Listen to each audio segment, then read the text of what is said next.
Bueno, doctora Jocelyn, muy amable, muchas gracias. Gracias a todos los que están asistiendo aquí a esta charla, la cual humildemente la he aceptado. Gracias por tomarme en cuenta, a todo el personal, a todo el equipo de estudiantes de la Universidad de Guayaquil, la que siempre ha sido mi casa, y a muchas caritas conocidas veo aquí, bueno, puedo ver por fotos, otros que se han conectado con cámara, pero bueno, es muy grato para mí al ser ex docente de ustedes poder reencontrarnos en esta época de pandemia que todavía no se acaba.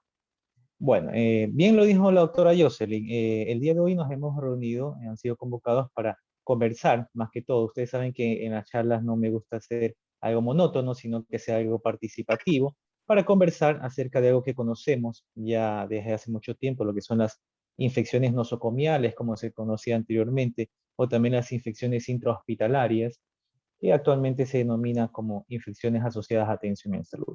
Vamos a hablar el día de hoy, justamente, bien lo dijo la doctora Jocelyn, sobre las IAS per se y también el impacto en salud pública.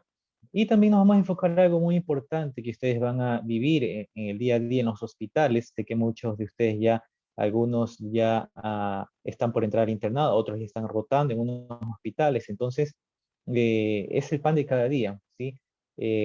Las medidas de bioseguridad, cómo cumplirlas, cuál es el porte estándar de las medidas de bioseguridad, qué es lo que yo debo hacer para evitar las IAS, la contaminación de paciente, de personal de salud a paciente y viceversa, ¿no? Entonces, vamos a ver hoy estos temas y esperando que cualquier pregunta, cualquier interrogante, aprovechemos para poder solventar las mismas. Entonces, vamos a proceder a compartir la pantalla. Denme un segundito, ¿ya?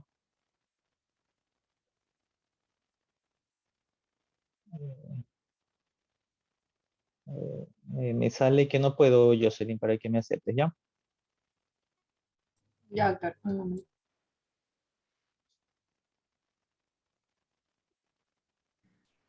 Tal vez ahí. Sí, correcto. Entonces, compartir pantalla.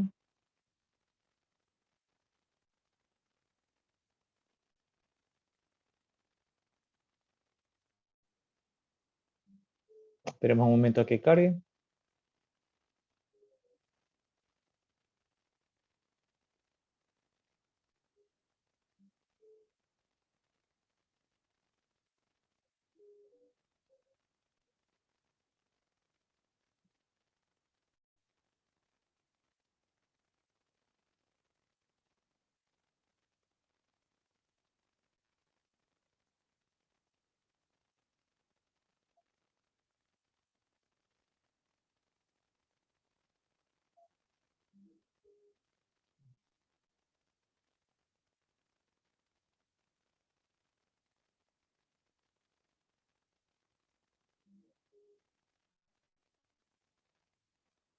Está cargando, esperemos un ratito, ¿ya?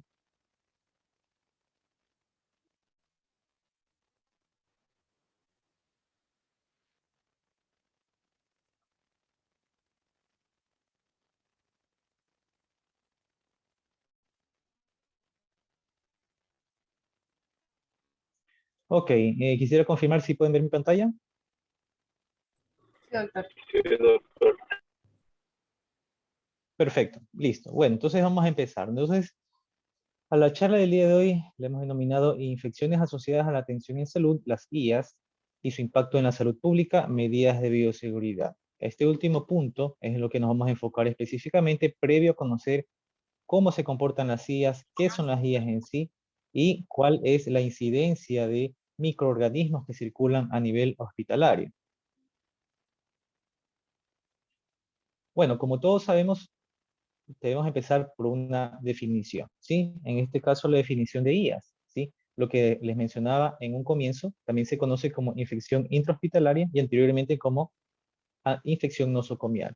Es una infección que se produce en un paciente durante el proceso de atención en un hospital u otro centro sanitario. Esto sí que hay que enfatizarlo, porque muchos piensan que las IAS solamente se presentan en los hospitales. A los hospitales llegan los pacientes que podrían complicarse por una IAS que adquirió en el primer nivel de atención, en un subcentro de salud que ustedes van a trabajar posteriormente.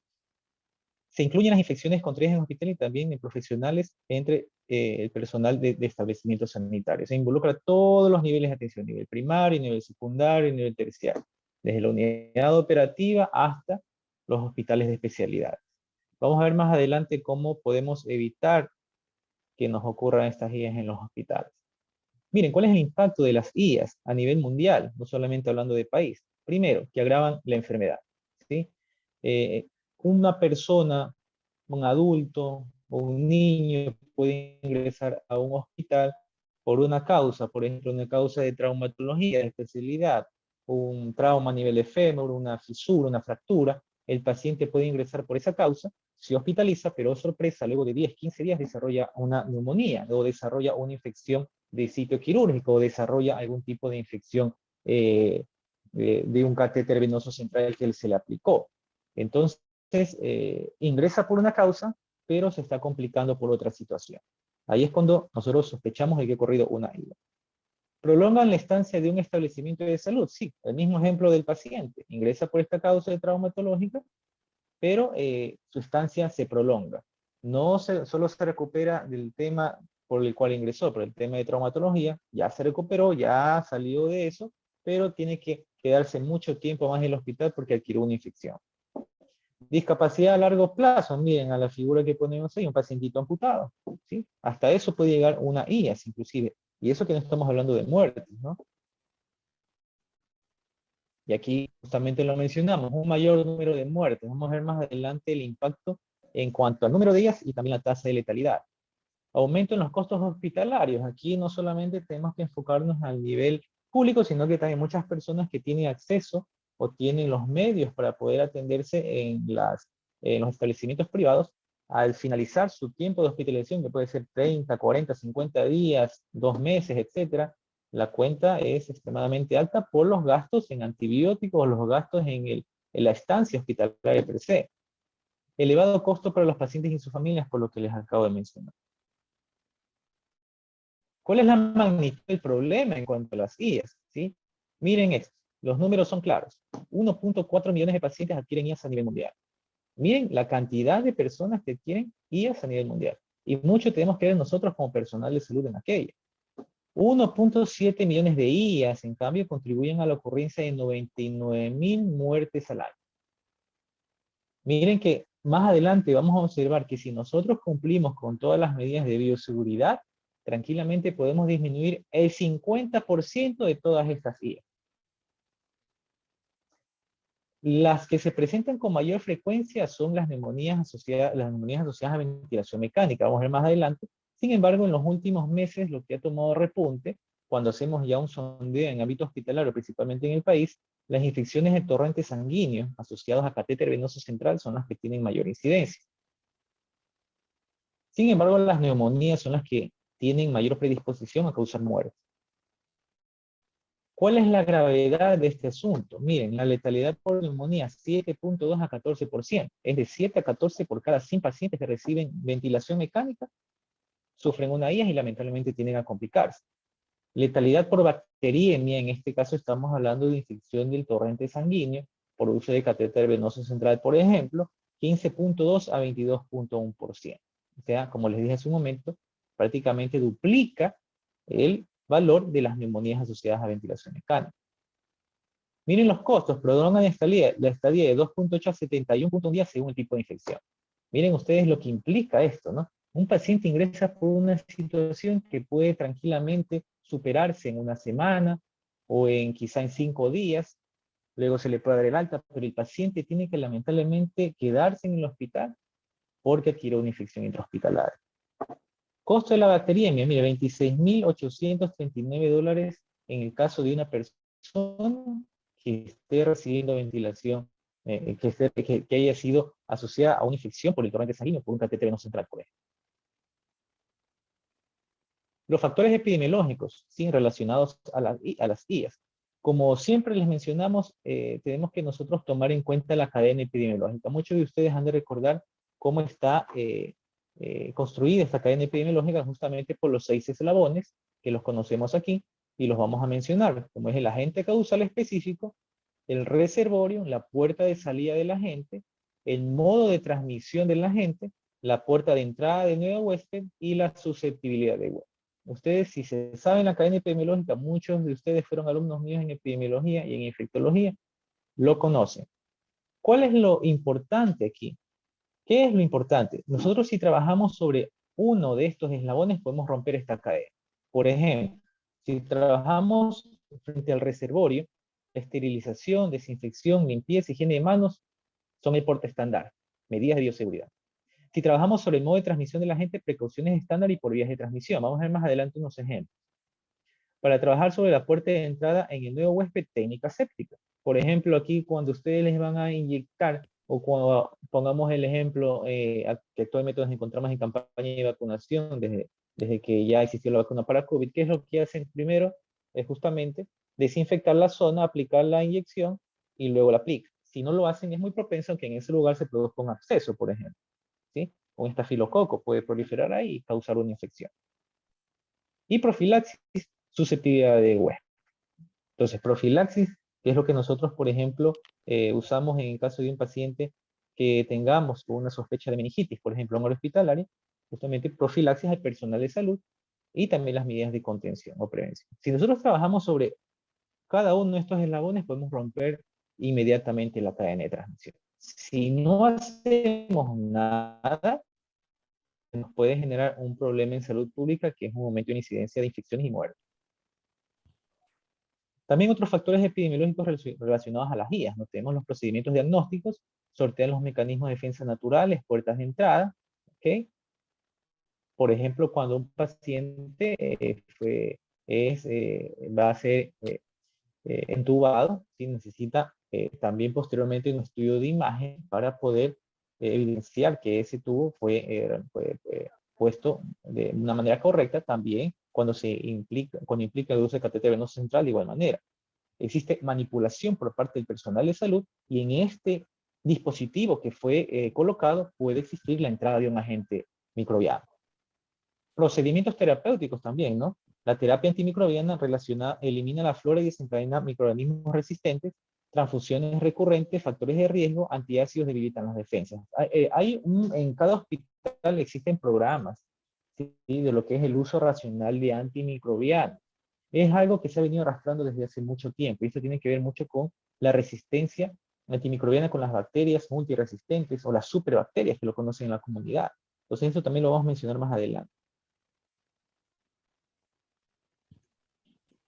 También otros procedimientos diagnósticos y terapéuticos intervenir en tejidos contaminados o infectados. Vamos a ver más adelante también lo que son las infecciones de sitio quirúrgico, ¿sí? Por ejemplo, en los hospitales ginecobstétricos, una mamita entra por una cesárea programada y posteriormente pasan los 3-4 días y se desarrolla una infección local a nivel de la incisión, ¿sí? Ya después de que se le ha realizado la cesárea, se infecta la misma y esto puede incluso ocasionar una sepsis si no se atiende con la oportunidad del caso. Insertar un cuerpo extraño, como les mencioné hace un momento. Con el simple hecho de aplicar una vía periférica puede ocurrir también una infección. Catéteres permanentes, intravenosos y urinarios. Aquí también vamos a ver las CUP, los que son los catéteres urinarios permanentes o las sondas vesicales. Y también, como les mencioné, las vías centrales. Traqueotomía o intubación traqueal, ventilación respiratoria asistida, transfusiones sanguíneas, anestesia, diálisis, transfusión, drogas inmunosupresoras, antimicrobianas y terapias de radiación.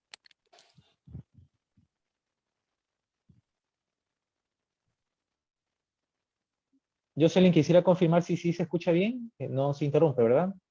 Doctor, se escucha bien, no se preocupe. Perfecto, muchas gracias. Bueno, como les mencionamos en el preámbulo de lo que es la conceptualización de las guías, vamos a ver también cuáles son los tipos de guías que nosotros conocemos en todo ámbito, en todo nivel de atención, principalmente en el hospitalario. Entonces les mencionamos la infección del tracto urinario, ¿sí? O las ITU, que normalmente son provocadas por catéter urinario permanente o sondas vesicales. Se presentan con mucha frecuencia en los menores de edad, pero también se han presentado en adultos y ocupan un menor porcentaje en relación con las neumonías asociadas a ventilación mecánica y las infecciones del torrente sanguíneo. En el recuadro del lado derecho pueden observar aquí las infecciones del tracto respiratorio, las neumonías asociadas a ventilación mecánica, maniobras de aspiración, tubo nasogástrico. Con el solo hecho de no realizar una buena higiene de manos, el personal de salud, sean estos terapistas respiratorios, sean estos médicos, enfermeras, auxiliares, todo el equipo de salud del área, puede conllevar a que un microorganismo se introduzca en el organismo del paciente, provocando una infección posterior. En el recuadro inferior izquierdo podemos observar las infecciones de sitio quirúrgico, que es otro tipo de IES también, profilaxis antibiótica inadecuada. Por ejemplo, ustedes con el simple hecho de suturar a un paciente, por ejemplo, en el primer nivel de atención, en un área estéril, pueden realizarlo, pero si no realizan una buena sepsia y antisepsia, este sitio donde hacemos una cirugía menor puede infectarse. Incorrecta preparación quirúrgica de la piel, cuidados inadecuados de la herida. Infecciones intravasculares, en este caso ya estamos hablando de las infecciones del torrente sanguíneo, principalmente asociadas a catéter venoso central.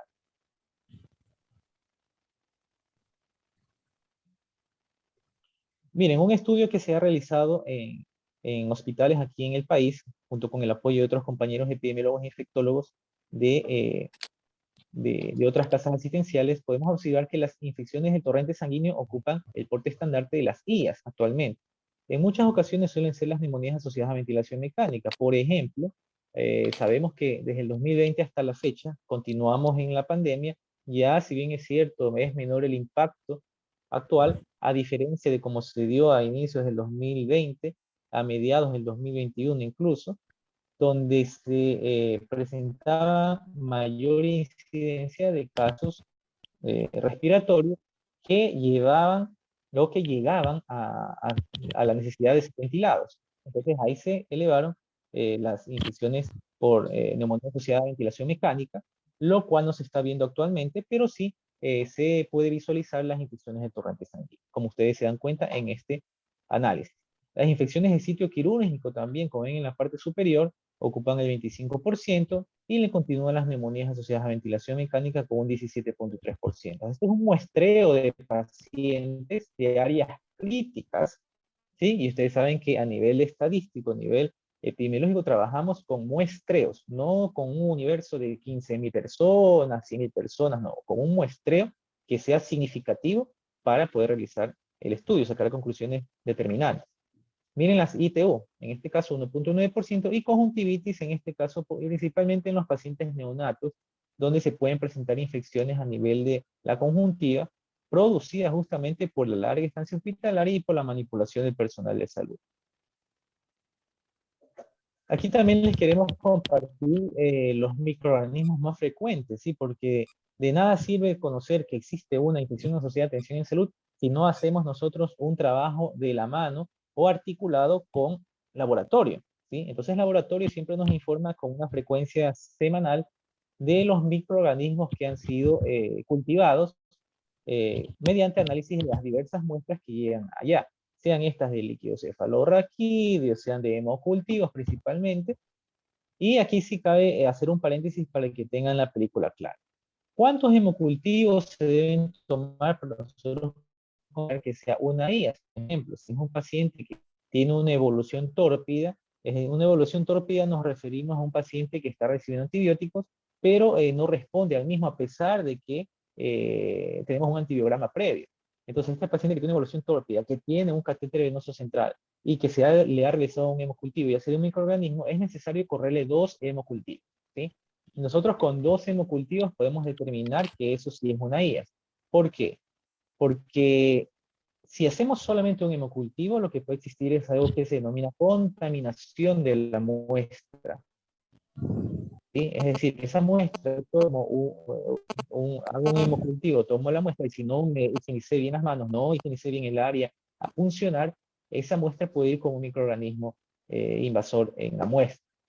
Por eso se toman 2 muestras. Una de brazo derecho, por ejemplo, otra de brazo izquierdo. ¿Ok?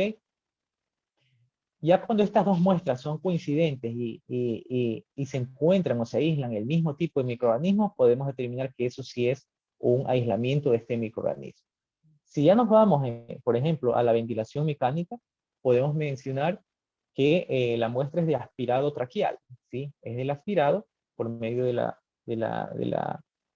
del tubo endotraqueal, donde se analiza esta muestra y esta puede arrojar un valor. Estos valores deben ser 10 a la 5 o más, ¿sí? Ustedes eso cuando ya han visto bacteriología se les hace un poquito familiar. Si este valor es de un microorganismo 10 a la 4 para abajo, estamos hablando en cambio de una probable contaminación. Entonces, es de tener eso bien claro para nosotros definir que esto si se trata o no de una infección o no se trata de una infección.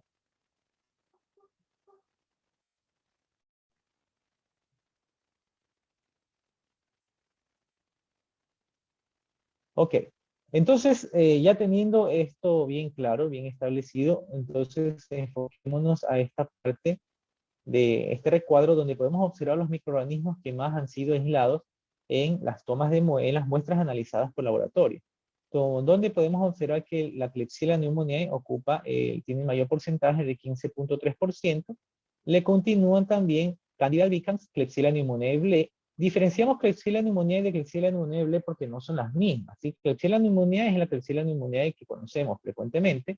La ble se le agrega esto porque es beta-lactamasa de espectro extendido y es una bacteria que ha generado resistencia. Es decir, que por un simple hecho de una cefalosporina, un beta-lactámico, no lo puedes tú eh, combatir. Entonces, es necesario siempre diferenciar aquello.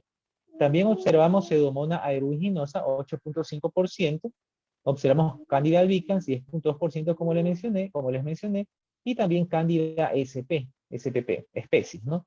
Entonces, todo esto lleva a un N número, en este caso de 59 microorganismos aislados, lo cual nos lleva al 100%.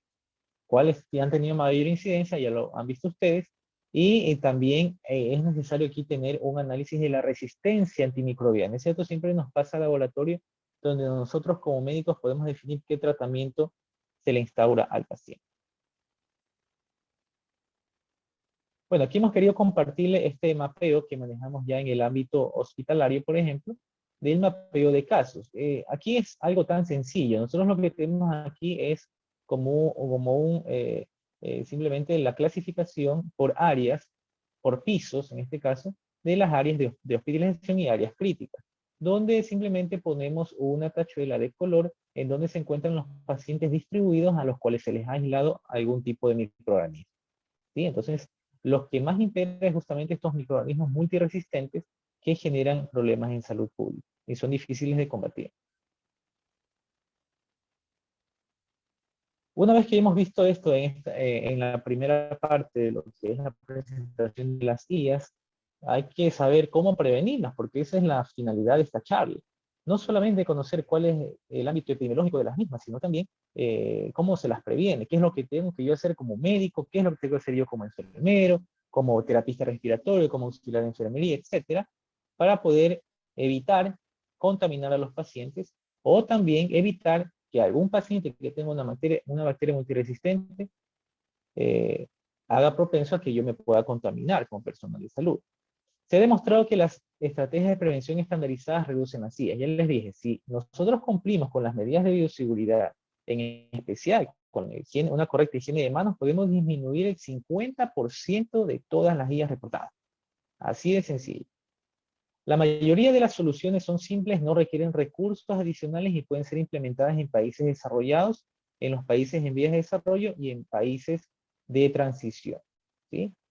Si bien es cierto, en algunos hospitales o incluso en la parte privada, por A o B circunstancia, en ese momento no puede existir el insumo. Conózcase como insumo a un jabón, incluso no existe una fuente de agua corriente, eh, o no existe el alcohol gel en ese momento.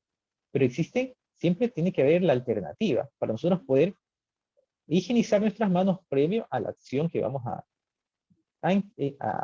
nosotros acometer en ese paciente. Por ejemplo, si nosotros no realizamos una buena higiene de manos antes de un acto quirúrgico, es algo contraproducente, podemos producir una iatrogenia en ese paciente.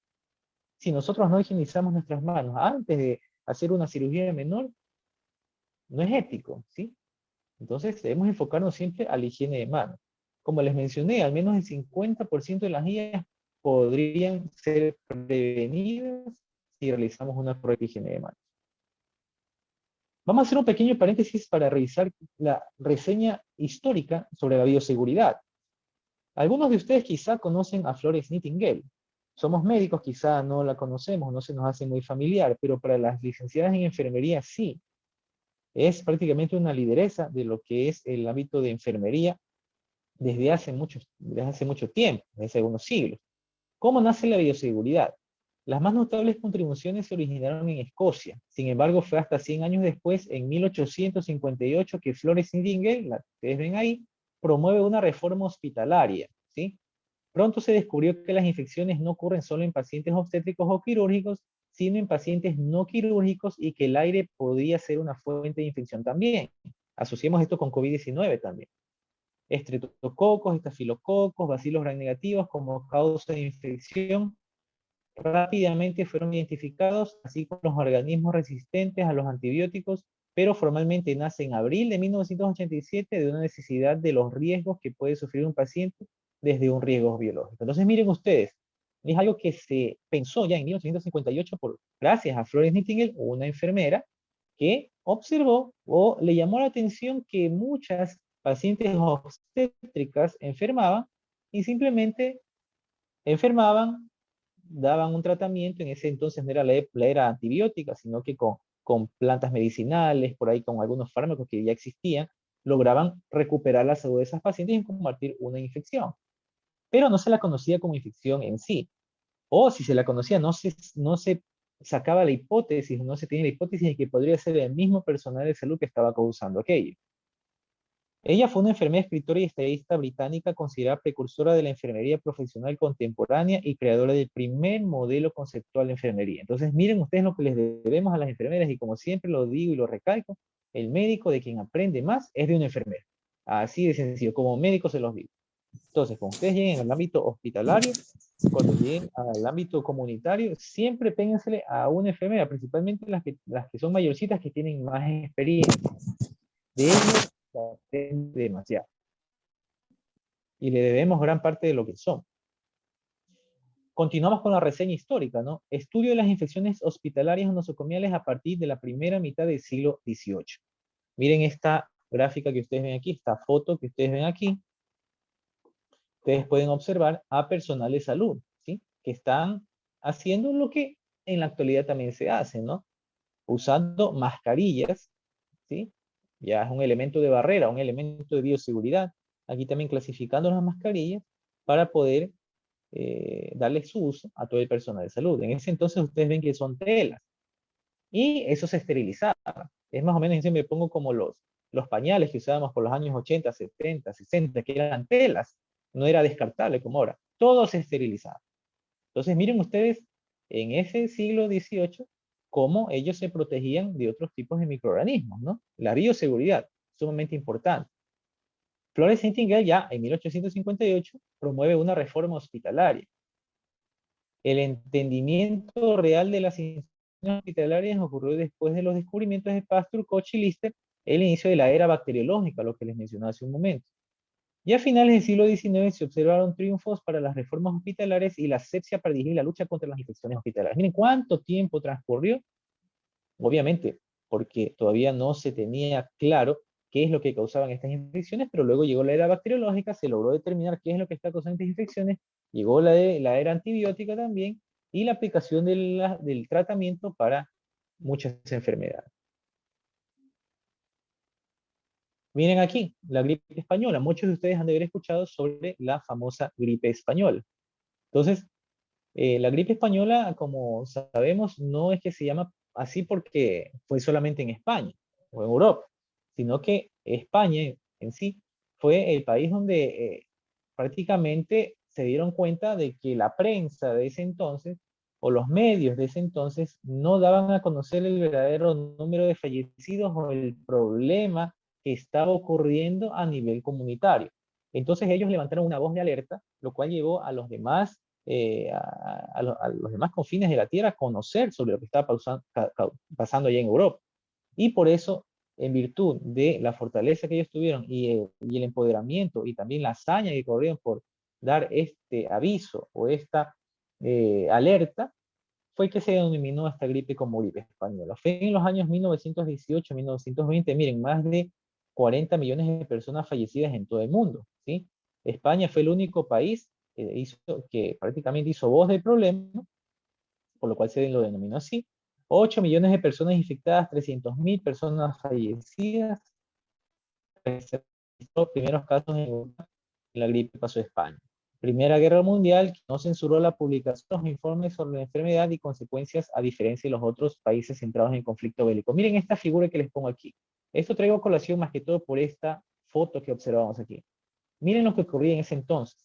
Al tener muchas personas, lamentablemente, que fueron infectadas por este tipo de virus que causó la gripe española, se tenían que abrir, más o menos lo que está, o lo que ocurrió a inicios de la pandemia, ¿no? Abrir estadios o abrir locales, lugares con, con gran número de metros cuadrados para poder alojar gran cantidad de personas que necesitaban aislarse. Y en ese entonces ya se practicaba lo que es el aislamiento. Miren esas cortinas que se usaban anteriormente, ¿sí? Y vamos a ver más adelante lo que es el aislamiento respiratorio y el aislamiento de contacto. En este caso ellos ya asumían o ya sabían que algo se encontraba en el aire que está infectando a las personas, como ustedes ven aquí, estaban usando mascarillas y a los pacientes los colocaban distanciados, ¿sí? Más de 2 metros de distancia y también con un bloqueo. En este caso se observan telas, ¿ok? Lo que usaban en ese entonces, lo que tenían y conocían que podía causar una barrera, que en la actualidad sabemos que no es así, pero en ese entonces se conocía como que ayudaba en algo. Y también si pueden observar, vemos aquí, por ejemplo, la cabeza de un paciente, vemos acá la cabeza del otro paciente, los ponían alternados, ¿sí? Justamente para evitar también que estén prácticamente es mucha cercanía entre rostro y rostro, sabiendo que el mecanismo de transmisión justamente era por gotas. Entonces miren ustedes cómo desde hace mucho tiempo se practicaba aquello y que hasta la actualidad se lo usa. ¿Por qué traemos a colación esto? Porque si nosotros logramos determinar que un paciente tiene una infección asociada a atención en salud, por ejemplo, tenemos bacterias multiresistentes, por ejemplo, la Klebsiella pneumoniae carbapenemasa resistente, o KPC, que todos conocemos. O puede ser también una pseudomonas aeruginosa multiresistente, o un acinetobacter baumannii multiresistente. Entonces son microorganismos gram negativos que pueden ser transmitidos por contacto. Y aquí aplica mucho el distanciamiento o el aislamiento por contacto. Si nosotros aislamos un microorganismo, es inmediato el accionar. Si no, créanlo que en ese momento se les puede formar un brote. Entonces, nosotros conociendo ya el agente causal, debemos ya inmediatamente implicar a la contención, acudir a la contención para poder evitar los brotes. Entonces, gracias a Nightingale, podemos decir que la bioseguridad es el conjunto de medidas preventivas que tienen como objetivo proteger la salud y seguridad del personal, los usuarios y la comunidad frente a diferentes riesgos producidos por agentes biológicos, físicos, químicos y mecánicos. Miren que la bioseguridad no solamente es para evitar que me enferme yo por una bacteria, un virus, etcétera, no. Ustedes ven, por ejemplo, los bomberos usan un traje de bioseguridad para evitar las quemaduras. Los profesionales que trabajan en el laboratorio usan también equipo de bioseguridad. Las personas o los especialistas que trabajan en rayos X, en radiología, usan un traje de bioseguridad. Entonces, bioseguridad no solamente implica uso de mascarilla, muchos piensan eso, o uso del gorro. No, va mucho más allá. Las precauciones estándar. Entonces, nosotros debemos conocer cuáles son las precauciones estándar que existen y que yo debo cumplir. Hay unas que se cumplen por parte del personal de salud y otras que cumplen, por ejemplo, servicios generales, personal de limpieza, por ejemplo. También las auxiliares de enfermería, que son especialistas, las enfermeras, en lo que es el tema de esterilización, por ejemplo. Entonces, ustedes siempre cuando vean en la literatura la higiene de manos, las precauciones estándar, la higiene de manos siempre es de porte estándar. Y por eso nos vamos a enfocar aquí para hablar de prevención con respecto a la higiene de manos. Y ustedes después de la charla van a seguir aprendiendo cómo se realiza una correcta higiene de manos, lo cual me va a ayudar a prevenir las IAs. Tenemos otras precauciones estándar como son también las barreras de protección, por ejemplo, mascarilla, bata, por ejemplo, gorro, gafas o visores. También tenemos desinfección y esterilización, manejo de objetos cortopunzantes, manejo y eliminación de desechos, ventilación e iluminación adecuada.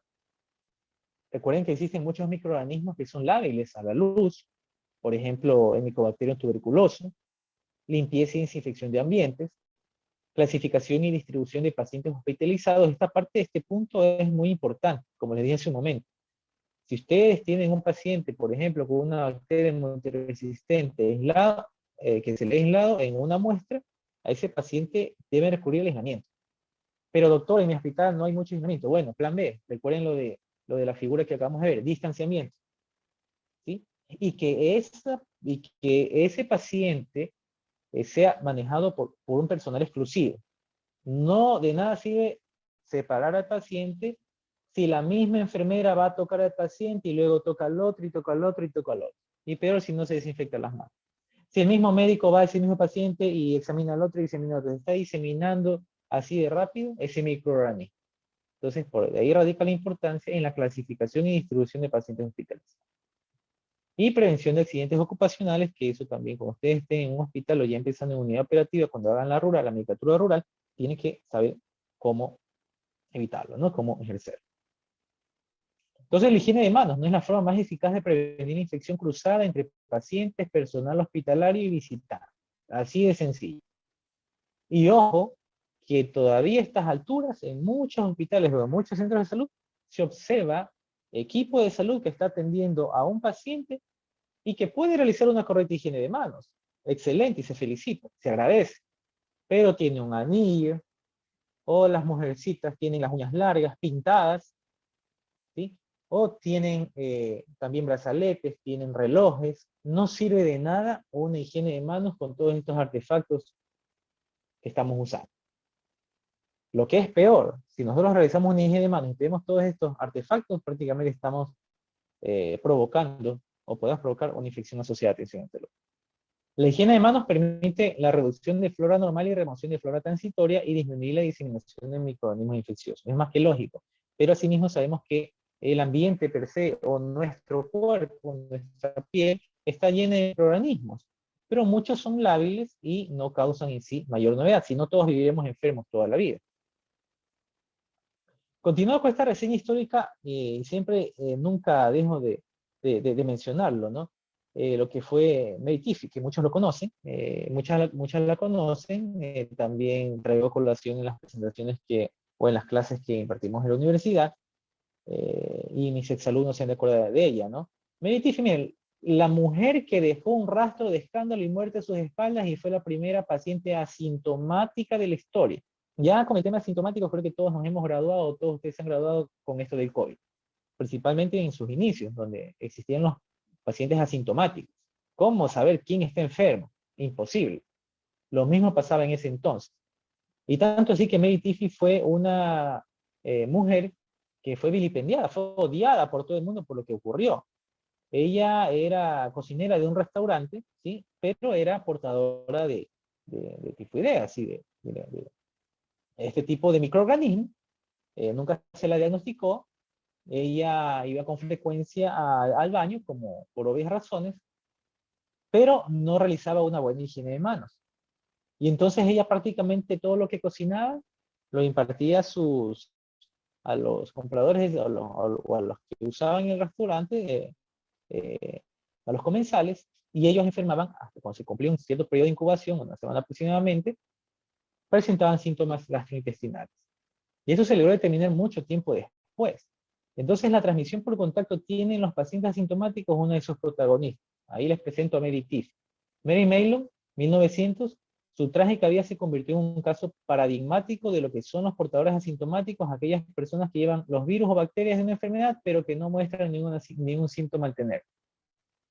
No fue sino hasta años después que se descubrió que ella era el elemento común entre los numerosos casos de contagio que desconcertaban a las familias, autoridades y médicos en aquella época. Eso la convirtió en una de las mujeres más vilipendiadas, más odiadas, ¿sí? Más detestadas en Estados Unidos a principios del siglo XX. Entonces miren ustedes cómo fue ella tuvo que emigrar a otro estado donde no era prácticamente conocida para poder vivir en paz, ¿sí?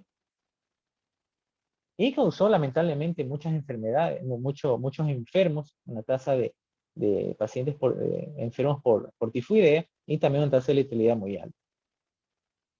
Entonces, como les mencionaba, de la flora microbiota existente, de la reciente, por ejemplo, tenemos Propionibacterium, Corynebacterium, Staphylococcus coagulasa negativa, Acinetobacter sp, Staphylococcus aureus también, y la flora transitoria, que son microorganismos que no suelen residir normalmente en la piel, pero que están en muchas superficies. Por ejemplo, si estamos en un ámbito de un centro de salud, por ahí pasan todo tipo de personas, todo tipo de pacientes, incluso que pueden ser portadores de un microorganismo.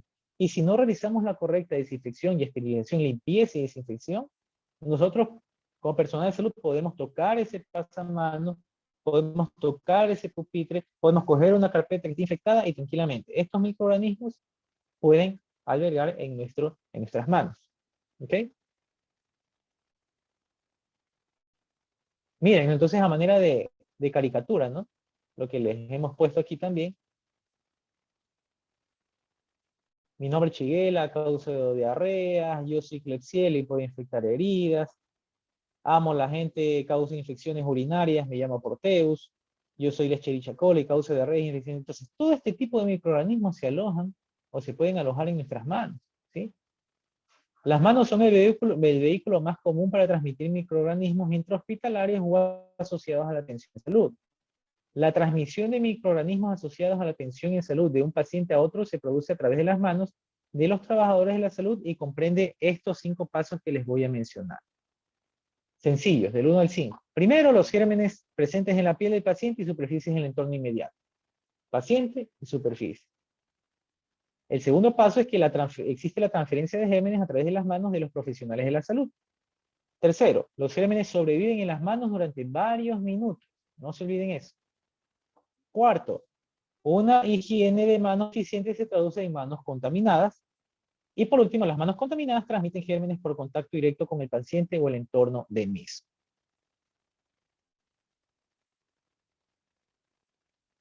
Entonces, ¿por qué debemos realizar la higiene de manos? Algo sumamente importante y que desde ahorita, desde este momento, si muchos de ustedes no realizaban una correcta higiene de manos, esperamos que esta charla sirva de algo. A mí lo que me interesa, que esta charla que estamos impartiendo en este momento, que ustedes lleven ese mensaje. Y no solamente si lleven el mensaje, sino que lo pongan a práctica. Que ustedes sean los primeros en llegar a una unidad de salud y que enseñen a los demás cómo higienizarse las manos. Cualquier profesional de salud o persona involucrada en el cuidado del paciente tiene que preocuparse por la higiene de manos. Debe realizarse la higiene de manos para proteger al paciente contra gérmenes perjudiciales transportados en sus manos o presentes en su piel y protegerse uno mismo, ¿sí?, de los gérmenes infecciosos. Los tipos de higiene de manos que conocemos, la higiene común. La higiene común es la que hacemos en casa, la que hacemos todos. Digo la hacemos porque también cuando estoy en casa normalmente me lavo las manos sin cumplir con los 11 pasos que existen, me seco y listo, se acabó. A veces después me voy medio peinando y entonces se contamina. Pero eso es en el ámbito domiciliario donde no existe un riesgo alto. Pero ya cuando entramos al ámbito hospitalario, al ámbito de salud, existe la higiene clínico y la higiene quirúrgica. Higiene clínica que vamos a ver en este momento y la higiene quirúrgica que simplemente se suma la parte hasta 2 o 3 dedos por encima de los codos justamente antes del acto quirúrgico. Estos tipos de higiene de manos son justamente el lavado de manos y también la aplicación de soluciones alcohólicas o a lo cual se denomina higiene en seco. Vamos a hablar de cada uno de ellos. La higiene de manos con agua y jabón involucra 11 pasos y debe ser cumplido en un tiempo estipulado, 40 a 60 segundos, no se olviden. La higiene de manos en seco, que es con alcohol gel, involucra la mitad de tiempo, 20 a 30 segundos. ¿Ok? Pero existen estudios donde indican que ya en 15 segundos, con la higiene de manos con agua y jabón, ya se elimina 0.6 a 1.1 logaritmo a la 10 de unidades formadoras de colonia, UFC, que es lo que les mencioné hace un momento. Y ya con 30 segundos, este valor aumenta. Con alcohol gel, prácticamente, es un poquito más de ese estudio que se hizo, Wilmer y colaboradores, en la eliminación de los microorganismos existentes en la piel. Sin embargo, la norma indica que el alcohol gel no suplanta al lavado de manos. Entonces, siempre que tengamos oportunidad, lavarnos las manos. Si no tenemos visiblemente las manos sucias, podemos desinfectarnos con alcohol gel. Y cuando ustedes estén examinando pacientes, ¿sí? Deben hacerse la desinfección con alcohol gel hasta 2 veces. Es decir, me desinfecto, examino un paciente, me desinfecto, examino otro paciente y ahí tengo que lavarme las manos. No es que vas a pasar 5 o 10 pacientes examinando y solamente te desinfectas con alcohol gel. Eso no sirve. ¿Ok? Por eso las normas están establecidas. 2 veces máximo de hacer la higiene en seco y luego tengo que lavarme las manos. ¿Ok? Entonces, eso es algo, eso es norma. Y si ustedes no lo hacen en un hospital, pueden ser hasta llamados a la atención y sancionados. ¿Cuándo yo me realizo la higiene de manos? Bueno, en estos 5 momentos. Primero, antes del contacto con el paciente. Nunca se olviden de eso. Y esto es algo que lo estipula bien el Ministerio de Salud Pública, tanto en la red pública como en la red privada. Antes del contacto con el paciente. Segundo, antes de realizar una tarea limpia o aséptica, ¿sí? Por ejemplo, vamos a aplicar una vía periférica al paciente, tenemos que lavar las manos. Tercero, después de exposición a fluidos corporales, por ejemplo, manipulamos una funda recolectora de orina, ¿sí? Una sonda vesical, por ejemplo. ¿Ok? Cuarto, después del contacto con el paciente.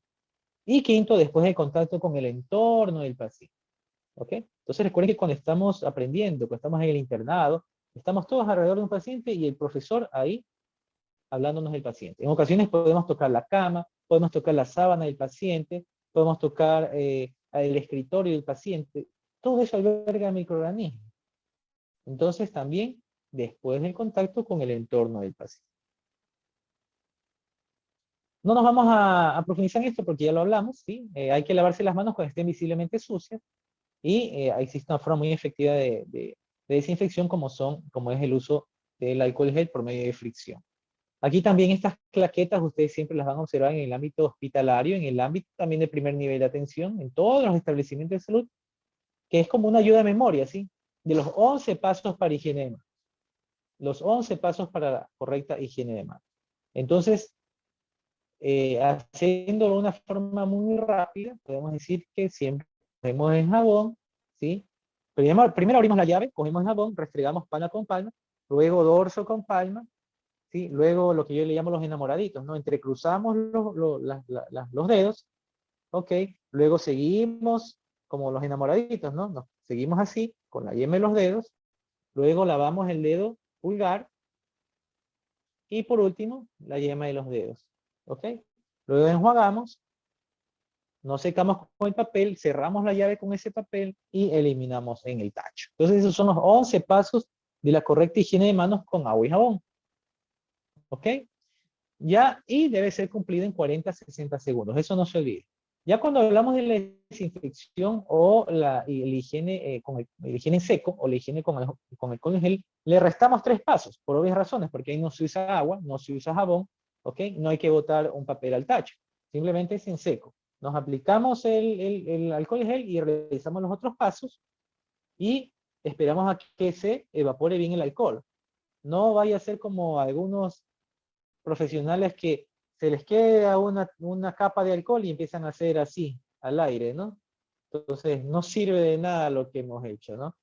Siempre tenemos que esperar a que se evapore bien el alcohol, que quede bien y sentir ya la piel con piel, la fricción para saber que ya hemos terminado de realizar una buena desinfección. Y esta dura de 20 a 30 segundos, es decir, la mitad de lo que duraba el lavado de manos, ¿ok? Cuando una indicación de higiene de manos precede una tarea que entraña contactos y requiere el uso de guantes. Muchos dicen, no, doctor, pero yo no me desinfecto las manos porque voy a usar guantes. Voy a suturar, pero no me voy a lavar las manos porque voy a usar guantes. Póngale cero, ¿sí? También cuando se debe realizar la higiene de manos antes de ponerse los guantes y después de quitarse los guantes. Así de sencillo. Si no, de nada sirve. Tú te puedes proteger, sí, pero tu paciente puede tener una infección. Y aquí vale preguntarse, ¿por qué no realizamos una adecuada higiene de manos que disminuye realmente las IAs? Pero ¿por qué no la realizamos? Es bueno preguntarse eso. Y muchos dirán esto, ¿no? Las principales razones por el incumplimiento por parte de los trabajadores de la salud, exceso de trabajo. Muchos dicen estoy muy ocupado. ¿Ok?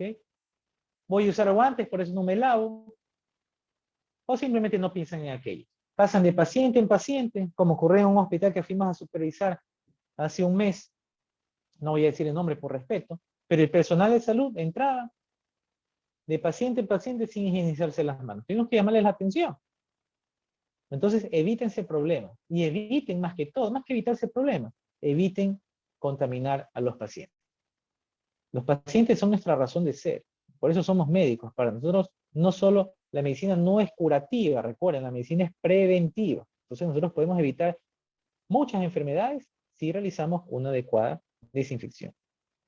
Miren lo que un estudio indica. El tiempo promedio por lo general utilizado por los trabajadores de la salud es de menos 10 segundos. Miren, menos de 10 segundos. Prácticamente hacen higiene común en los hospitales. Y vemos que la higiene común se la hacen normalmente en casa. Y si es que la hacen. No podemos hacer higiene común en los hospitales. En los hospitales hay que hacer la higiene clínico o la higiene quirúrgica. No se olviden. Y para ir culminando, los componentes de la estrategia multimodal higiene de manos, así se llama esta estrategia multimodal higiene de manos. Primero, el cambio del sistema, ¿sí? Garantizar que se cuenta con la infraestructura necesaria para permitir a los profesionales sanitarios practicar la higiene de manos. Acceso a un suministro seguro y continuo de agua, así como jabón y toallas. Fácil acceso al preparado de base alcohólica para manos. De nada sirve tener toda la predisposición si no tenemos el insumo a la mano. ¿Sí? Entonces es muy importante contar con el insumo. 2. Proporcionar formación con regularidad a todos los profesionales sanitarios. Es lo que estamos haciendo en este momento. Conversando con ustedes sobre la higiene de manos para evitar las IAS. Y esto es un aprendizaje continuo. Esto es de lectura diaria, de lectura frecuente, de los cambios o los avances que existen en la ciencia para nosotros poder tomar esos consejos y poder implementarlos en la práctica. Tercero, evaluación y retroalimentación. Hacer un seguimiento de las infraestructuras, prácticas de higiene de manos y al mismo tiempo proporcionar al personal información de retorno sobre los resultados. 4. Recordatorio en el lugar de trabajo, ¿sí? Señalar y recordar a los profesionales sanitarios la importancia de la higiene de manos. Recuerden que ustedes si todavía no lo son, van a ser internos de medicina, van a estar rotando por varios hospitales, y ustedes van a ver la diferencia entre un hospital y otro. En unos hospitales todo el personal está bien empoderado en conocer cómo es la higiene de manos, qué son las guías, cómo evitar las guías, cómo prevenir, incluso a ustedes les enseñan. Pero en otros hospitales, créanlo que dejan mucho que desear. Entonces ustedes son el porte estandarte o el personal de salud que está con los conocimientos bien claros, bien calentitos desde la universidad, para decirle a ese profesional, médico tratante, ese médico especialista, hey doctor, ¿sabe qué? Quítese el anillo si va a examinar al paciente. Hey doctora, sus uñas están largas. ¿Qué le parece si mejor se corta primero las uñas y luego examina al paciente? Créanlo que no se van a dar una represalia. Créanlo. Más bien van a recibir una felicitación por hacer eso. 5. Clima institucional de seguridad. Crear un entorno que propicie la sensibilización sobre las cuestiones de seguridad del paciente. Entonces eso se trabaja mucho con calidad de atención en salud. Y para finalizar, lo que son las precauciones estándar, aquí les he puesto como un resumen: higiene de manos, siempre por estandarte la higiene de manos, uso de guantes, uso de mascarilla, uso de protección ocular, uso de gorro, uso de bata, higiene respiratoria, cubrir su tos. Bueno, esto se lo usaba también antes de prepandemia, con, por ejemplo, un paciente que tenga una sospecha de una gripe estacional y estaba que tosía, estornudaba, lo que se recomendaba es usar la parte interna del codo para poder toser o estornudar, lo cual evita transmisión de la infección a otras personas. Limpieza hospitalaria también, importante. Manejo de la ropa, prevención de pinchazos con elementos cortopunzantes y la correcta eliminación de desechos. Si no se cumplen estas precauciones estándares, créanlo que las infecciones asociadas a la atención de salud no tendrán par. ¿Sí? Cuando nosotros tenemos un paciente que ha sido diagnosticado, que se ha aislado un microorganismo, tenemos que tomar en cuenta tres tipos de aislamiento para terminar, que son aislamiento por gotas, aislamiento por aire y aislamiento por contacto. Pero doctor, no entiendo, ¿qué es aislamiento? Bueno, ya lo hablamos hace un momento. Si tenemos un paciente que tiene una bacteria multiresistente, por ejemplo, o en este caso, aislamiento por gotas, por ejemplo, aplica para COVID-19, ¿sí? Donde impera el uso de mascarilla. Pero no solamente eso, imperan 5 cosas importantes como ustedes pueden ver aquí. Primero, como siempre, no se olvide higiene de manos. Segundo, mascarilla como o quirúrgica. Tercero, visitas restringidas. ¿Sí? Cuarto, habitación individual para ese paciente. Y cinco, limitar el transporte de pacientes. Y esto les sirve a ustedes para estos microorganismos. Virus de la influenza, agregamos aquí COVID-19 también, adenovirus, Neisseria meningitidis, parvovirus B19, Bordetella pertussis, faringitis estreptocócica y fiebre escarlatina. ¿Ok? Es para microorganismos que se diseminan por gotas. Ustedes tienen un paciente que se le ha aislado cualquiera de estos microorganismos u otros, le ponemos esta claqueta en su habitación o en su cama para que el personal de salud sepa que ese paciente está clasificado de ese modo. Y hay que apartarlo del paciente, hay que aislarlo. Y eso es lo mínimo que debemos usar como bioseguridad. Si ya pasamos al ámbito de aislamiento por aire, ya tenemos otras medidas de bioseguridad que usar, que son muy similares. Primero, habitación individual con presión negativa. Higiene de manos, obviamente, protección respiratoria, pero aquí se usa respirador N95 porque son microorganismos que se transmiten por microgotas, no por gotas. Las gotas son más grandes que las microgotas. Y la mascarilla quirúrgica, la que usamos siempre, no nos sirve para microgotas. Es decir, si yo siempre les menciono en un ambiente crítico, por ejemplo, un área de cuidados intensivos, ahí se manejan mucho las microgotas, sea porque están pacientes ventilados, porque están pacientes con terapia respiratoria, eso produce nebulizaciones, ese humito que ustedes ven cuando se hace una terapia respiratoria, que sé que muchos de ustedes han visto, esas son las microgotas, y la mascarilla quirúrgica no ayuda o no protege contra microgotas, sí la mascarilla N95 y la KN95.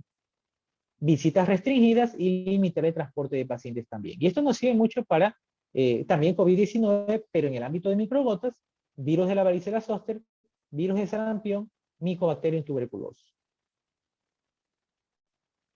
Y para culminar, aislamiento por contacto. Esta plaqueta en cambio es de color anaranjado, y en color verde, color aislamiento por gotas, color azul, aislamiento por aire, y ahora color anaranjado, aislamiento por contacto.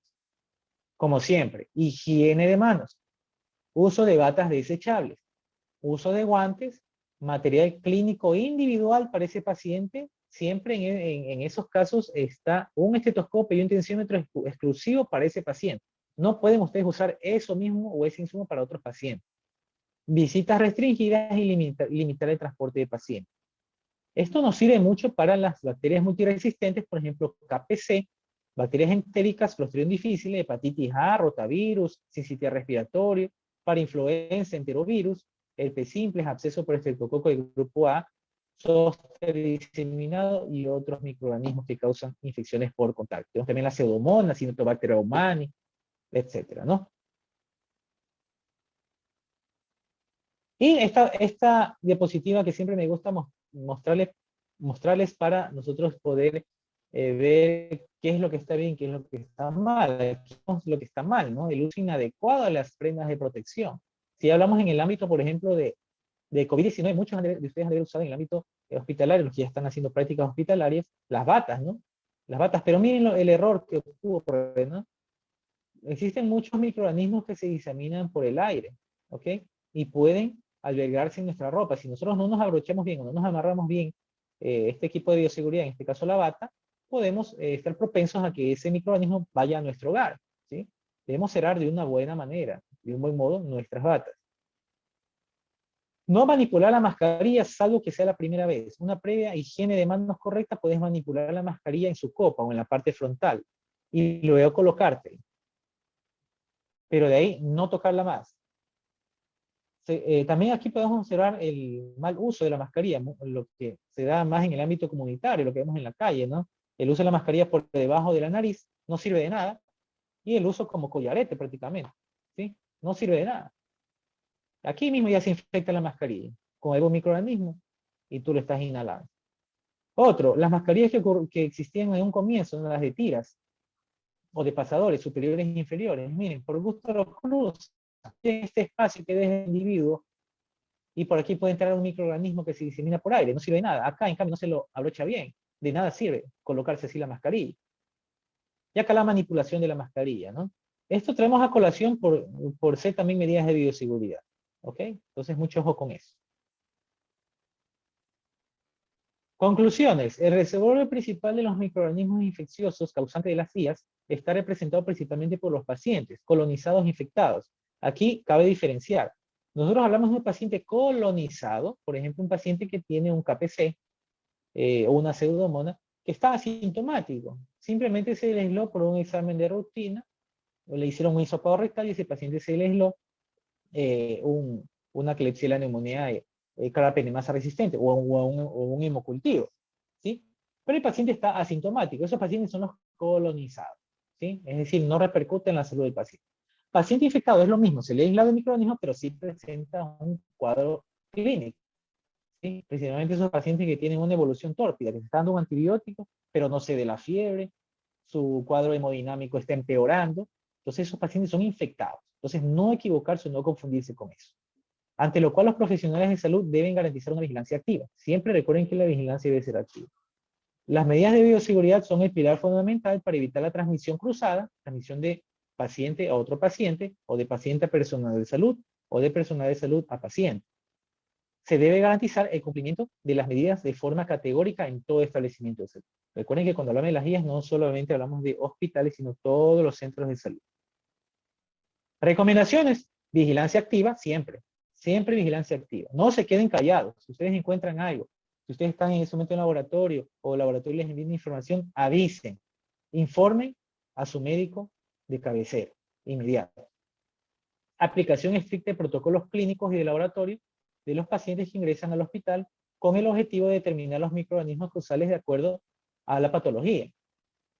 Comunicación continua, fluida, estrecha con el equipo de laboratorio de bacteriología, lo cual permitirá continuar con la identificación de microorganismos circulantes, en los cuales se incluyen aquellos con patrones de resistencia, importancia epidemiológica. Repito, cuando recibimos los resultados de microorganismos, existen unos que son prácticamente hallazgos y no causan repercusión en la salud del paciente.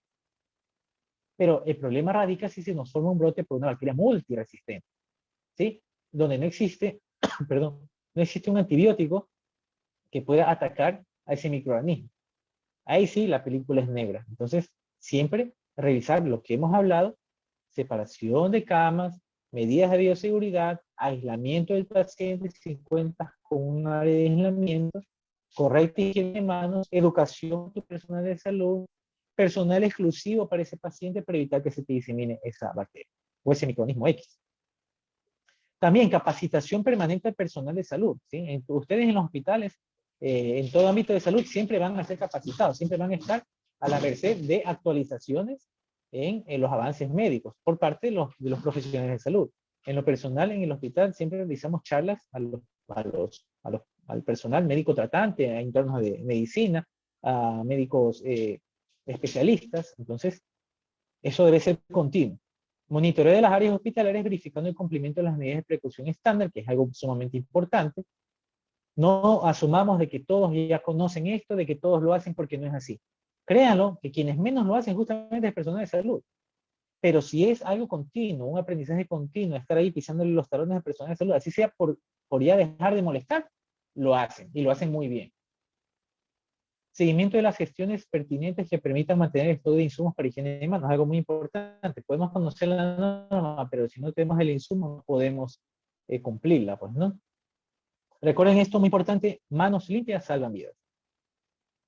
Les agradezco mucho, no me despido sin antes mencionarles una frase que siempre la menciono: vigilando, elaborando y meditando, todas las cosas prosperan. Lo dijo Salustio. Muchísimas gracias, para mí ha sido un gusto. ¿Alguna pregunta?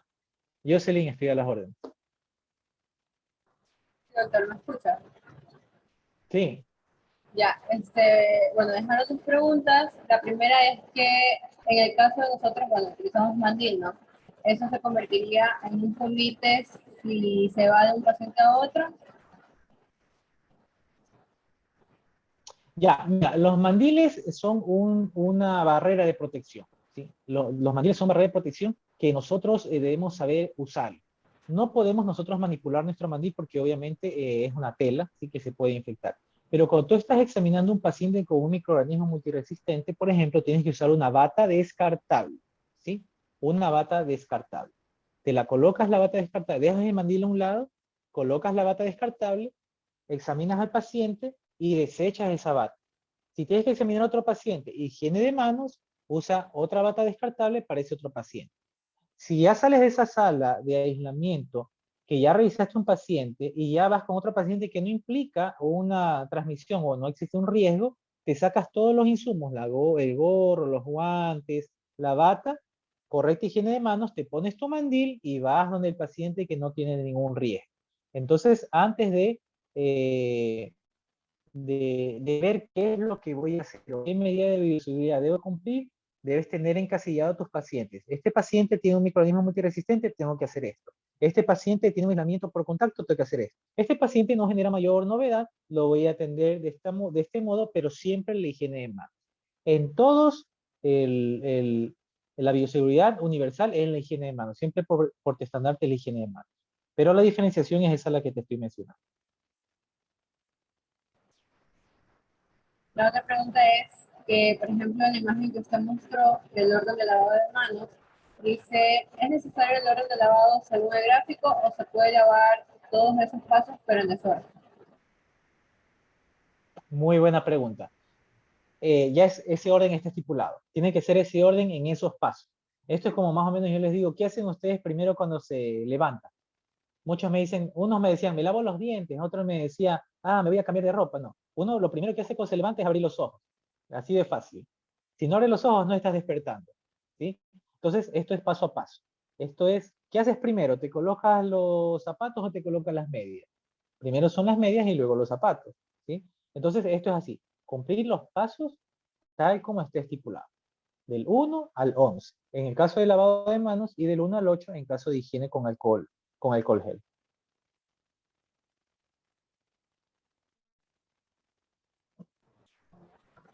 A ver, la otra pregunta es, ¿cada cuánto tiempo es recomendable la higiene del mandil? El mandil, bueno, el mandil, miren, yo les recomiendo tener varios mandiles, ¿sí? Bueno, en lo personal tengo como 8 mandiles. Se los desinfecta cada fin de semana y uso uno diario. ¿Qué es lo que hacíamos antes? Por ejemplo, cuando yo estaba en internado era típico, siempre lo menciono como algo jocoso, porque quizás por desconocimiento y porque quizás no tomamos no teníamos la película bien clara en ese entonces, recién nos estábamos preparando. Uno lo que hacía antes, como estudiante de medicina, por ejemplo, llegaba del hospital, se sacaba el mandil, ay mamá, tenga el mandil, lávemelo, y se lo lanzaba a la mamá lo recibía y, ya mijito, listo, te lavo el mandil. Entonces, eso es lo típico, ¿no? Pero hay que tener mucho cuidado porque ya conociendo, ya después de prepararnos y empaparnos bien de la literatura, el mandil es un fómite, ¿sí? Que puede albergar muchos microorganismos. ¿Cuándo desinfectarlo? ¿Cuándo lavarlo? Cada vez que tengas oportunidad de hacerlo, ¿sí? Pero, por ejemplo, tú de repente estás en la universidad por ejemplo, en las clases de epidemiología con el doctor Caballero, de repente te hace poner mandil, no estás bajo o expuesto a pacientes o a personas que tengan algún tipo de microorganismo. Bueno, hasta que no se muestre lo contrario, todos podemos albergar alguno, pero no estamos en un ambiente en sí contaminado, que tranquilamente ese mandil no es que lo vamos a usar al otro día sin lavarlo, se recomienda lavarlo sí, pero el riesgo es menor. En resumen, laven el mandil cada vez que dejen de usar, ¿sí? ¿Los pacientes con un microorganismo multiresistente pueden llegar a tener un buen pronóstico? Hay quienes tienen bueno, la mayoría tienen buen pronóstico, y depende de cómo es el paciente. A ver, vamos viendo la diferenciación. Tenemos pacientes que están estables, que están por A o B situación, pero de repente fueron contacto de un paciente que tenía un microorganismo multiresistente, un KPC, por ejemplo.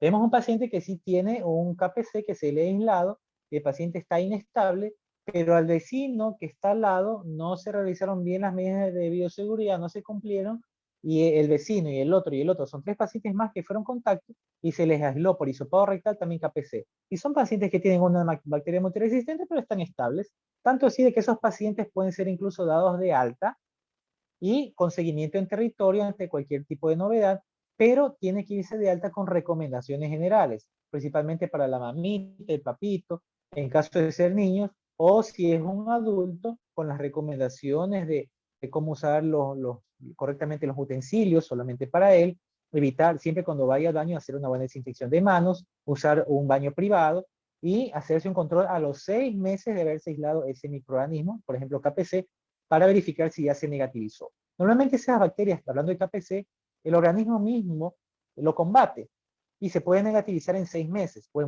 incluso la literatura menciona que en menos tiempo. Pero ese es un ámbito. El otro ámbito del paciente que está crítico, que se le ha aislado por hemocultivo, por ejemplo, un KPC, una pseudomonas multiresistente, ese paciente sí puede verse, puede existir una repercusión en su estado hemodinámico, en su estado de salud, que puede empeorar su situación actual. Sí, puede ser que esté un paciente entubado, por ejemplo, por un COVID-19, pero de repente existió una neumonía asociada a ventilación mecánica con una bacteria multiresistente que puede empeorar su cuadro clínico. No es norma, pero sí es un alto riesgo de que pueda empeorar su estado hemodinámico. Entonces, por eso les digo, hay que saber diferenciarlo. De que pueden causar muerte, eso ténganlo por seguro. Bacterias multiresistentes causan muerte, pero asimismo, bacterias multiresistentes no es de decir que es muerte segura.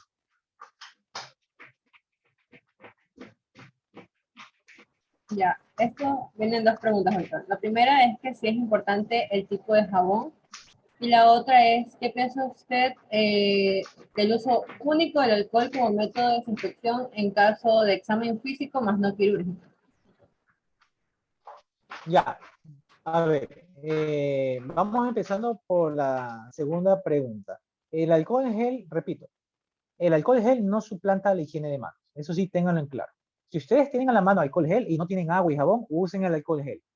Pero si ustedes van de la calle, salieron de su casa, cogieron el bus, manipularon el tubo del bus, manipularon dinero, de repente se cayeron en el piso y las manos están visiblemente sucias, no usen alcohol gel porque no sirve de nada. ¿Sí? Lávense las manos. Entonces, el mensaje es ese, el alcohol gel no suplanta a la higiene de manos. Se puede realizar hasta 2 veces después de examinar a los pacientes, ¿sí? Eso en primera instancia. Y en cuanto a la primera pregunta de cuál jabón se usa, bueno, en los hospitales normalmente se usa, principalmente para estos pacientes que se han aislado bacterias multiresistentes, la clorhexidina, ¿sí? Al 4%. La clorhexidina es la que se usa normalmente, pero existen también otros tipos de jabones que tienen que cumplir un estándar o unos TDR que se llaman, términos de referencia, que tienen que tener, cumplir con el requerimiento, ¿sí? Con un pH que sea de 5, de 6, para que no pueda causar irritación en la piel, ¿sí? En ocasiones un pH muy alcalino te puede causar al personal de salud, y ya ha ocurrido cuando quieren unos jabones que son con un pH neutro, principalmente, causa irritación y prurito, e incluso descamación en la piel, que el personal de salud no quiere por más que nada usar ese jabón, e incluso llevan de su casa, ¿ok? Entonces, lo que se recomienda, repito, en el ámbito de salud es la clorhexidina, pero existen otros tipos de jabón que es jabón líquido que tiene que cumplir con un pH establecido.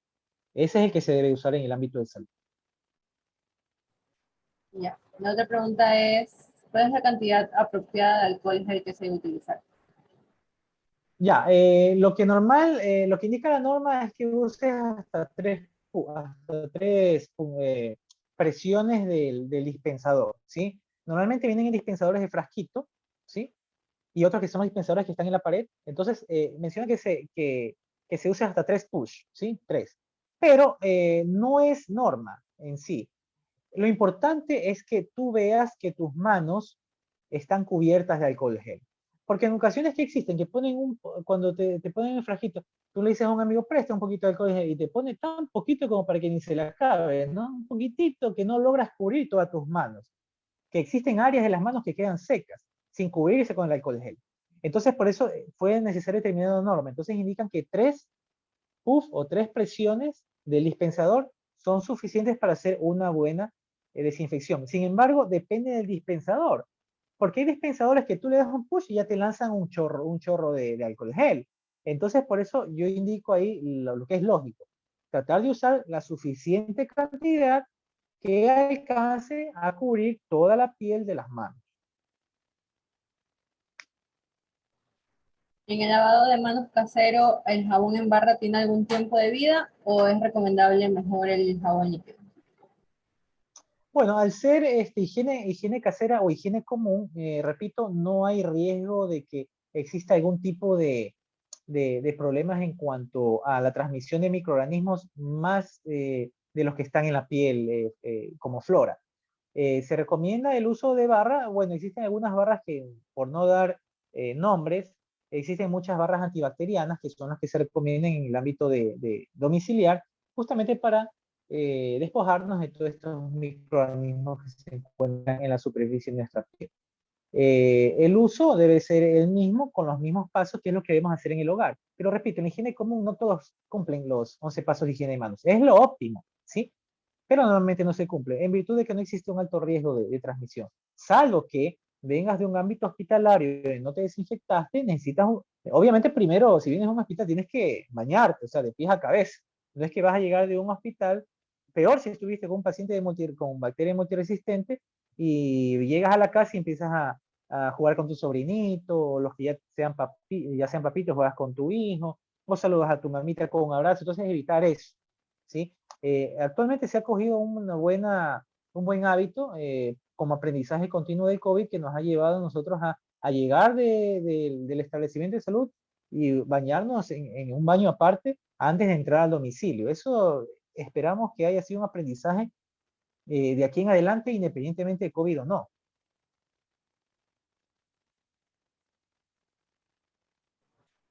No sé si alguien más tiene preguntas.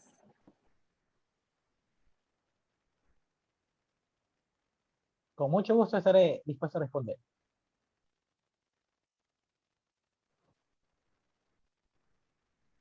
Bueno, parece que ya no. Muchas gracias, doctor, por la charla del día de hoy. Un gusto volver a recordar sus clases. La verdad, creo que aquí estamos la mayoría de sus exalumnos y Sí, de verdad, un gran gusto, de verdad.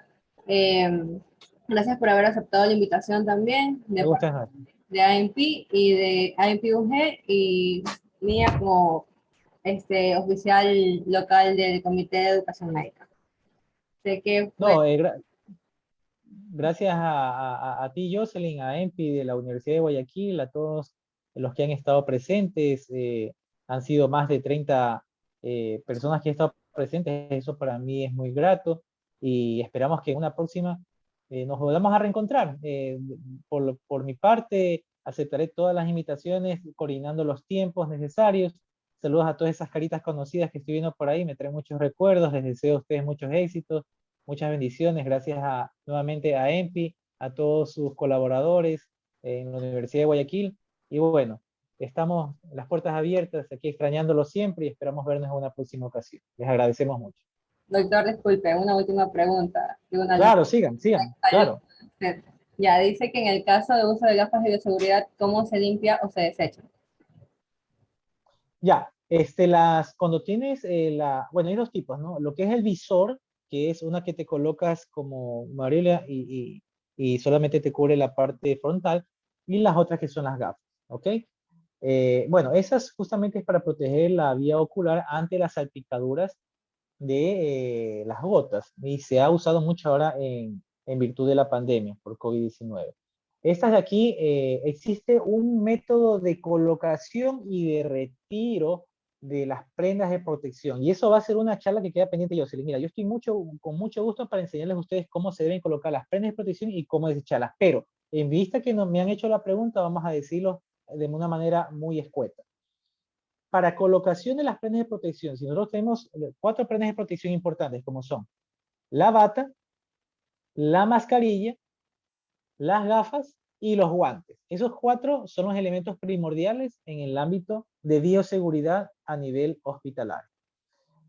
Tomando en cuenta esos 4 elementos, existe un orden, así como el orden de lavado de la higiene de manos, existe un orden de colocación y un orden de retiro. Y esto apúntenlo bien. Sé que tienes la grabación para que les pases a tus compañeros después. El orden de colocación de las prendas de protección es, primero, colocación. Primero, obviamente lo primero es la higiene de manos, ¿sí? Pero cuando ya te vas a colocar las prendas, primero la bata, luego te colocas la mascarilla, luego te colocas las gafas o el visor y por último los guantes. No se olviden, ese es un orden universal. No que me voy a quirófano, un orden universal donde estés. Ese es el orden de colocación. Es decir, 1, 2, 3 y 4. Donde el número 1 es la bata, el número 2 es la mascarilla, el número 3 es el visor o gafas y el número 4 son los guantes. Grábense esos 4 números. 1, 2, 3 y 4. Cuando hablamos del retiro de las prendas de protección es 4, 3, 1, 2. Donde te retiras primero los guantes, te retiras después las gafas, ahí está la respuesta, te retiras después la bata y te retiras por último la mascarilla. ¿Ok? Entonces, si nosotros tenemos en cuenta eso, la colocación es 1, 2, 3 y 4, el retiro es 4, 3, 1, 2. O sea, como que dibujamos una C de abajo para arriba. ¿Ok? Entonces, esa es la respuesta. Esa es la forma del retiro. No podemos hablar solo de gafas independientemente porque las gafas no las usas solas, las usas con estas otras prendas de bioseguridad. Pero repito, yo me comprometo en hacerles otra charla junto con la coordinación de AEMPI, junto con todos los integrantes, para poder darles una charla específicamente de la colocación, retiro, y cuándo yo usar una mascarilla, cuándo usar la otra. Entonces, es una charla muy educativa. Yo me comprometo, cuando pongan fechas, Jocelyn, yo estoy presto a poder colaborar. Listo, doctora. Entonces estamos coordinando con AEMPI la próxima charla, porque la verdad nos ayudaría Con- mucho, sobre todo nosotros que estamos próximos a entrar al internado, entonces. Perfecto, con mucho gusto, con mucho gusto. Créanlo que para mí es un gusto siempre impartir lo poquito que sé de medicina. Muchas gracias, doctor, nuevamente, y gracias a todos los que asistieron y también por su participación. Nos vemos en otra próxima charla. Esperemos así mismo de la mano del doctor Caballero. Dios mediante. Muchas gracias. Saludos a todos. Un fuerte abrazo. Chao, chao.